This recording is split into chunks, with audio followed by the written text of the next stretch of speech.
88,34% d'abstention, c'est tout simplement un record en Auvergne-Rhône-Alpes pour ces élections régionales. Hier, les électeurs de Vaux-en-Velin ne se sont pas pressés dans les bureaux de vote. 18 points de moins que l'abstention dans la métropole de Lyon. Reportage de Mélanie Ferreira. Difficile ce lundi dans le centre-ville de Vaux-en-Velin de trouver un habitant qui serait allé voter hier. Non, du tout, je n'ai pas été voté, non. Non, je ne suis pas allée voter.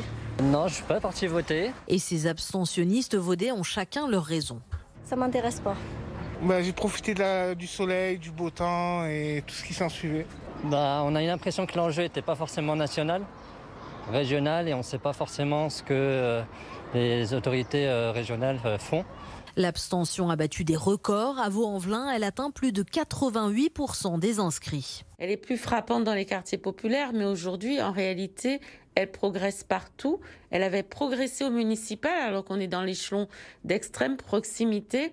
Elle est encore plus forte au régional. C'est extrêmement préoccupant. Pour la maire de Vaux-en-Velin, cette abstention s'explique en partie par une campagne rendue difficile à cause de la pandémie. Vous savez, dans les villes les plus populaires, il est important de pouvoir les frapper aux portes, s'installer dans les familles, expliquer l'intérêt des élections, et nous n'avons pas pu le faire.